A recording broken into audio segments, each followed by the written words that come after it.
Good morning. मैं doctor सरिता Kumawat, home science की associate professor, आपको टेक्सटाइल्स एंड लॉन्ड्री यानी वस्त्र विज्ञान एवं धुलाई कला विषय के बारे में पढ़ा रही हूँ।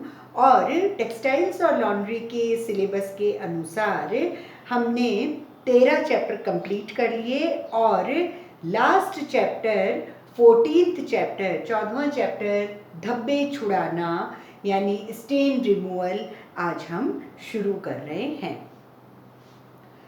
धब्बे वस्त्रों पर किसी भी प्रकार से लग जाते हैं, यानी दैनिक अगर उपयोग में लेते हैं तो भी रसोई में काम करते हुए, कपड़े धोते समय, सफाई करते समय, या फिर कभी कभी अगर यूज़ करते हैं उन कपड़ों पर भी कभी धब्बे लग जाते हैं। शादी पार्टी में जाते हैं या त्योहार पे या तो किसी भी रूप में आप त्योहार में कुछ खाना बना रहे हो तो चिकनाई गिर गई, अगर हम बाहर कहीं शादी पार्टी में गए, चाय कॉफ़ी गिर गई, आइसक्रीम गिर जाती है, तो कभी कभी पहनने वाले वस्त्रों पर भी धब्बे लग सकते हैं। और डेली पहनने वाले में भी कई बार हम हाथ पोंछ लेते हैं, कभी किसी कोई चीज़ हमारे कपड़ों पर गिर जाती है, तो किसी भी प्रकार से वस्त्र पर धब्बे लग सकते हैं, डेली रूटीन में भी और कभी कभी जो यूज़ करते हैं उन वस्त्रों पर भी धब्बे लग सकते हैं। हम कितनी भी सावधानी रखें, लेकिन सावधानी रखने के बाद भी धब्बे लग जाते हैं। तो जब भी किसी भी वस्त्र पर धब्बे लगते हैं तो ताज़ा धब्बों को ही साफ पानी से, साबुन से हटा लेना चाहिए, वो बहुत जल्दी हट जाता है। लेकिन अगर पुराना हो जाता है धब्बा तो बहुत मुश्किल होती है उस धब्बे को हटाने के लिए।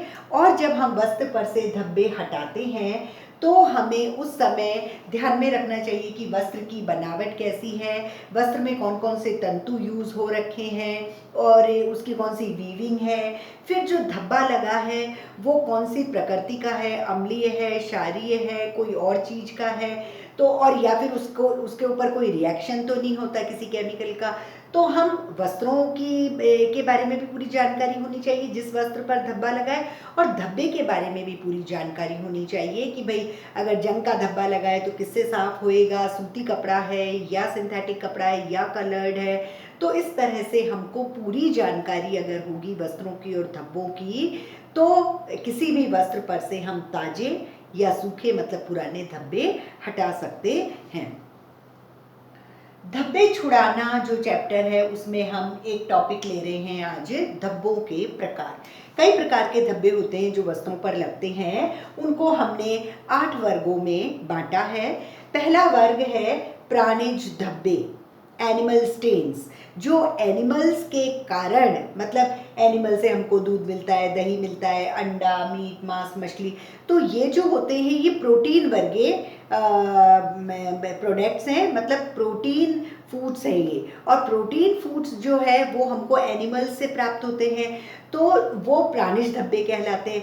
तो जो एनिमल्स से, जो प्राणिज से हमको भोजन प्राप्त हो रखा है, उस भोजन के कारण अगर वस्त्र पर धब्बा लग जाता है तो वो प्राणिज धब्बा कहलाता है।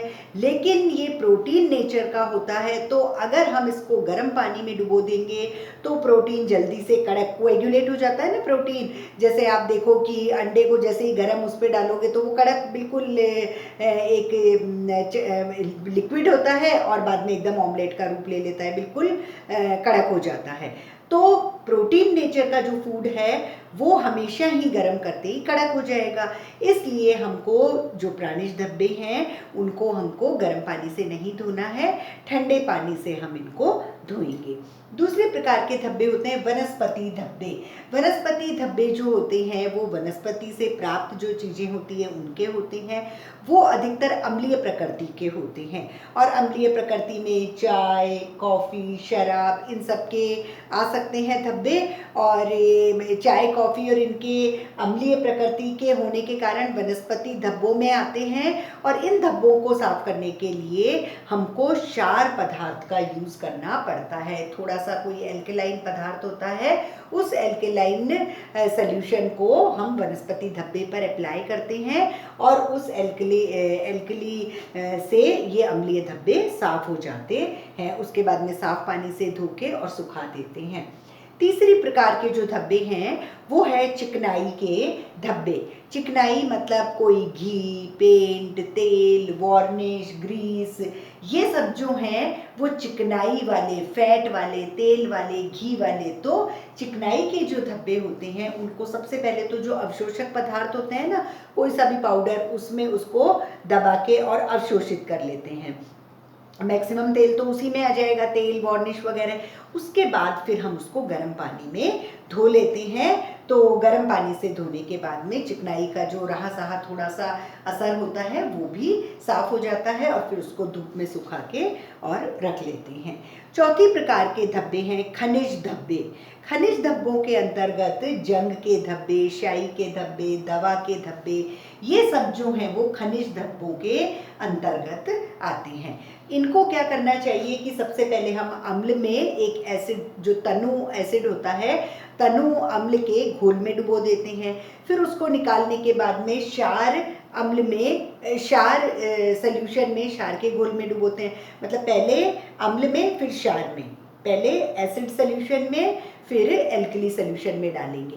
एल्कली में डालने से वो न्यूट्रल हो जाएगा, मतलब वो उदासीन हो जाता है और धब्बे आराम से हट जाते हैं, और उसके बाद में साफ पानी से धो के उनको रखना चाहिए। फिर नेक्स्ट है रंग के धब्बे। कई बार कुछ रंग कपड़ों पर लग जाते हैं किसी भी कारण से, तो पहले हमको उन रंगों की प्रकृति देखनी है कि वो रंग अम्लीय प्रकृति के हैं या क्षारीय प्रकृति के हैं।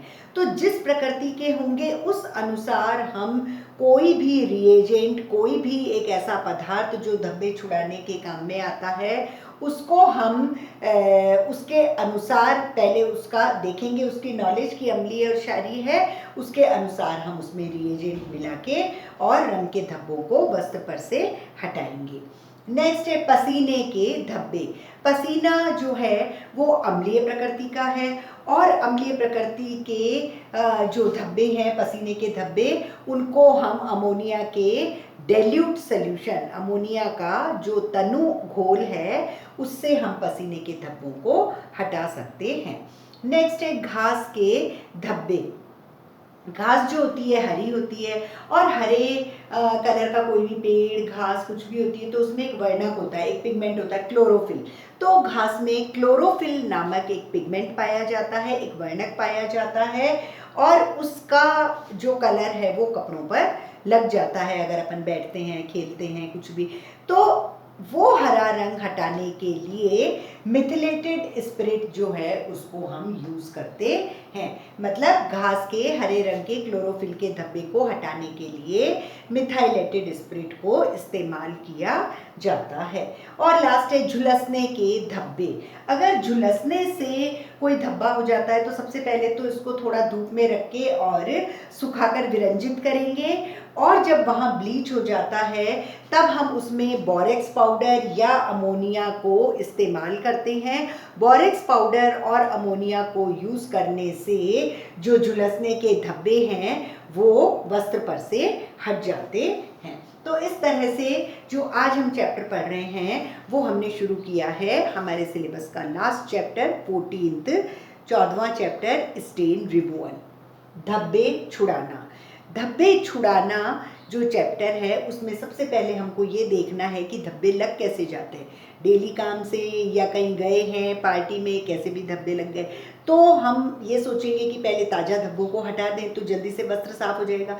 लेकिन अगर सूख जाएगा तो हमको मुश्किल तो होगी, लेकिन हमको धब्बे हटाने तो पड़ेंगे ही वस्त्र पर से, नहीं तो या तो वस्त्र को फेंक दो तो वो बहुत महंगा पड़ जाता है। तो वस्त्र पर से धब्बे हटाने के लिए हमको वस्त्रों के तंतुओं का ज्ञान होना चाहिए, हमको धब्बों का ज्ञान होना चाहिए कि जो धब्बा है कौन सी प्रकृति का है, धब्बा कितना समय हो गया लगे हुए। तो इसीलिए धब्बों के हम इसमें प्रकार पढ़ रहे हैं, और ये धब्बे जो हैं 8 वर्गों में बांटे गए हैं। कि अगर मान लो कोई एनिमल सोर्स से जो दूध, दही, मांस, इसका अगर धब्बा है तो वो प्राणी खनिज धब्बा है उसको हम गर्म पानी से नहीं धोएंगे, वो कड़क हो जाएगा, उसको ठंडे पानी से धोएंगे। अगर वनस्पति के धब्बे हैं, कोई भी चाय, कॉफ़ी, शराब, तो ये अम्लीय धब्बे होते हैं, अम्लीय प्रकृति के होते हैं। उनको हटाने के लिए हम एल्कलाइन सॉल्यूशन, क्षारीय पदार्थ यूज़ करेंगे। यदि कोई चिकनाई का घी, तेल, ग्रीस, पेंट, वार्निश इसका अगर लग जाता है तो पहले अवशोषक पदार्थ कोई भी पाउडर और ये है उससे हम उस चिकनाई को हटा देंगे। उसके बाद में साबुन पानी से धो के, गर्म पानी से धो के और फिर काम में लेंगे। और अगर मान लो जंग, स्याही, दवा, इन सब के धब्बे लग जाते हैं तो ये खनिज धब्बों में आते हैं। और इन खनिज धब्बों को हटाने के लिए पहले हम अम्ल में डुबोते हैं, अम्ल से हटा के क्षार में डुबोते हैं जिससे कि वो उदासीन हो जाता है। उसके बाद में साफ पानी में धो के उसको सुखाते हैं। यदि किसी प्रकार किसी कपड़े पर रंग लग जाता है तो वो रंग के धब्बे होते हैं, लेकिन हमको सबसे पहले रंग की प्रकृति देखनी है, अम्लीय प्रकृति के रंग हैं या क्षारीय प्रकृति के। उसके बाद में हम उन रंग को वस्त्रों पर से हटा सकते हैं। कभी कभी पसीने के धब्बे लग जाते हैं, पसीने के धब्बे अम्लीय प्रकृति के हैं, इसलिए उनको हटाने के लिए अमोनिया का तनु घोल काम में लिया जाता है। और अगर हरा कलर घास का लग जाता है वस्त्रों पर तो वो घास के धब्बे होते हैं। चूंकि घास में क्लोरोफिल पिगमेंट होता है, क्लोरोफिल वर्णक होता है, तो अगर उस हरे कलर को साफ करना है तो फिर मिथाइलेटेड स्प्रिट से हम क्लोरोफिल के हरे कलर को वस्त्र पर से साफ कर सकते हैं। और यदि कभी वस्त्र में झुलसने का धब्बा हो जाए तो पहले धूप में उसको विरंजित करते हैं और फिर बोरेक्स पाउडर या अमोनिया के घोल में डुबोकर फिर उस धब्बे को साफ किया जाता है। तो इस प्रकार ये धब्बे के प्रकार हैं। अब नेक्स्ट क्लास में हम पढ़ेंगे धब्बे छुड़ाने के नियम, कि धब्बे किस तरह से छुड़ाए जाते हैं और धब्बों की पहचान किस तरह से की जाती है। Thank you.